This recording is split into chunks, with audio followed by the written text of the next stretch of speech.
Hubo un tiempo en que una sola nación dominó desde las orillas del mar Egeo hasta las montañas del Hindu Kush. No era Roma, no era Grecia, era un imperio persa que surgió de las áridas tierras de Irán para conquistar el corazón del mundo antiguo. Mientras Europa apenas se organizaba en pequeñas ciudades-estado, Persia ya había creado una red de caminos, leyes y cultura que unía a millones de personas bajo una misma bandera. Su historia, sin embargo, ha sido eclipsada por sus enemigos, hasta hoy. Este es el relato de un imperio que desafió la geografía, unió civilizaciones rivales y fundó uno de los sistemas políticos más avanzados de la antigüedad. Desde Ciro el Grande hasta Darío, desde las guerras contra los griegos hasta su colapso frente a Alejandro Magno, el imperio persa fue mucho más que un ejército, fue una idea. En este video vas a entender por qué surgió, cómo logró dominar tanto territorio y, sobre todo, por qué finalmente cayó. Y lo más importante, ¿qué podemos aprender de su ascenso y su caída? Todo comenzó con un hombre llamado Ciro II, conocido por la historia como Ciro el Grande. Hijo de un rey local persa y educado entre guerreros, Ciro tenía una visión: unir a las tribus iraníes y formar un reino capaz de competir con los grandes imperios de su época. En el año 550 a.C., derrotó al rey Meda Astiages y unificó los pueblos de Media y Persia bajo un solo mando. Pero su ambición no se detenía allí. Su mirada estaba puesta en el imperio más poderoso del momento: Babilonia. Cuando Ciro conquistó Babilonia en 539 a.C., no lo hizo como un invasor brutal, sino como un libertador. Liberó a los judíos cautivos, respetó las religiones locales y se presentó como un legítimo sucesor del trono babilónico. Este gesto marcó un nuevo paradigma. El poder ya no se basaba solo en la fuerza, sino también en la diplomacia y el respeto cultural. El imperio persa nacía con una base diferente a la de sus rivales. Se expandía no solo con espadas, sino con ideas. Tras la muerte de Ciro, su hijo Cambises II continuó la expansión. En una campaña audaz, logró conquistar Egipto, lo que convirtió al imperio persa en la entidad más extensa que el mundo había conocido hasta entonces. Desde el norte de África hasta Asia Central, pasando por Asia Menor y Mesopotamia, el imperio controlaba un mosaico de pueblos, lenguas y religiones. Pero esta diversidad también traía desafíos enormes. ¿Cómo gobernar un territorio tan vasto sin que se fragmentara?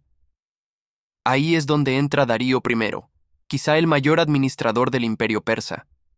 Organizó el territorio en satrapías, provincias gobernadas por sátrapas locales, pero supervisadas por inspectores reales conocidos como los ojos y oídos del rey. Esta estructura permitió descentralización sin perder el control central. Además, Darío introdujo un sistema fiscal eficiente, construyó el camino real persa que conectaba todo el imperio e impulsó el uso de una moneda común, el darico. En el siglo V a.C., Persia era una máquina perfectamente aceitada. Ahí es donde entra Darío I, quizá el mayor administrador del imperio persa. Organizó el territorio en satrapías, provincias gobernadas por sátrapas locales, pero supervisadas por inspectores reales conocidos como los ojos y oídos del rey. Esta estructura permitió descentralización sin perder el control central. Además, Darío introdujo un sistema fiscal eficiente, construyó el camino real persa que conectaba todo el imperio e impulsó el uso de una moneda común, el darico. En el siglo V a.C., Persia era una máquina perfectamente aceitada. Sin embargo, no todo era armonía. La ambición de Darío lo llevó a enfrentarse con los griegos, que veían a los persas como tiranos orientales. En el año 490 a.C., las tropas de Darío fueron derrotadas en la famosa batalla de Maratón. Aunque no fue un golpe mortal, esa derrota marcó el inicio de una serie de conflictos que pondrían en tensión constante a Persia con las polis griegas. El mito del Oriente despótico contra el Occidente libre comenzaba a tomar forma y tendría consecuencias históricas profundas. Tras la muerte de Darío, su hijo Jerjes I heredó tanto el trono como el conflicto con Grecia. En 480 a.C., y lanzó una de las mayores invasiones del mundo antiguo, cruzando el Helesponto con un ejército inmenso. A pesar de sus victorias iniciales, como en las Termópilas, fue finalmente derrotado en la decisiva batalla de Salamina. Esa derrota naval no solo frenó la expansión persa hacia Europa, sino que también alimentó el orgullo helénico y consolidó la narrativa de una victoria de la libertad sobre la tiranía. A partir de entonces, Persia entró en una fase de estancamiento. Aunque seguía siendo una potencia colosal, comenzó a mostrar signos de rigidez interna. Los sucesores de Jerjes fueron cada vez menos competentes, y el sistema de satrapías se volvió propenso a la corrupción. Los sátrapas locales empezaron a actuar como reyes independientes, cobrando impuestos excesivos y desatendiendo las órdenes del centro. El equilibrio logrado por Ciro y Darío comenzaba a fracturarse desde adentro. Aunque el imperio persa era vasto y estaba tecnológicamente avanzado para su época, su tamaño también era su debilidad. La distancia entre las provincias y la capital hacía que la información llegara tarde y que las decisiones se tomaran cuando los problemas ya se habían desbordado. Además, la dependencia de una aristocracia militar hereditaria debilitó el mérito dentro del aparato estatal. La nobleza, más preocupada por su poder local que por la unidad imperial, se volvía cada vez más difícil de controlar. La economía también empezó a mostrar signos de agotamiento. Las campañas militares constantes, combinadas con el mantenimiento de una extensa burocracia y red de caminos, requerían enormes recursos. Para compensar, los impuestos aumentaron, y con ellos el descontento popular. Muchas regiones comenzaron a rebelarse o simplemente a ignorar al gobierno central. El imperio, aunque todavía imponente desde afuera, estaba siendo corroído desde adentro por su propio peso. Y entonces, desde el oeste, llegó una tormenta que Persia no vio venir. Alejandro Magno. El joven rey macedonio, educado por Aristóteles e inspirado por los héroes homéricos, tenía un objetivo claro: vengar las invasiones persas y conquistar su imperio. En el año 334 a.C., cruzó el Helesponto con un ejército pequeño pero disciplinado. Lo que parecía una campaña simbólica pronto se convirtió en una marcha imparable hacia el corazón de Asia. Los persas, confiados en su superioridad numérica, subestimaron a Alejandro. En la batalla de Isos y luego en Gaugamela, fueron derrotados por completo. El rey persa Darío III huyó en ambas ocasiones, perdiendo el respeto de su propio ejército. Las provincias comenzaron a rendirse una tras otra, y el imperio que una vez fue símbolo de orden y poder se desmoronaba sin ofrecer resistencia real. ¿Cómo podía un solo hombre destruir lo que cientos de años habían construido? La caída del imperio persa no fue solo militar, fue psicológica. Darío III fue asesinado por uno de sus propios sátrapas mientras huía, y Alejandro se presentó como su sucesor legítimo. En una jugada brillante, adoptó muchas costumbres persas, casó con una princesa aqueménida y mantuvo gran parte del aparato administrativo intacto. Persia no fue destruida, fue absorbida. Para los persas, ver a un extranjero sentado en el trono de sus reyes fue una humillación más profunda que cualquier derrota en el campo de batalla. La identidad persa quedó fragmentada. Lo que había sido una civilización orgullosa y diversa se convirtió en una pieza más del imperio helenístico. Su religión, su lengua y su legado sobrevivieron, pero ya no dictaban el rumbo del mundo. Para muchos historiadores, este fue el verdadero colapso, no el fin de un territorio, sino el fin de una cosmovisión. Persia dejó de ser el eje y pasó a ser periferia, un símbolo poderoso reducido a ruinas, leyendas y advertencias.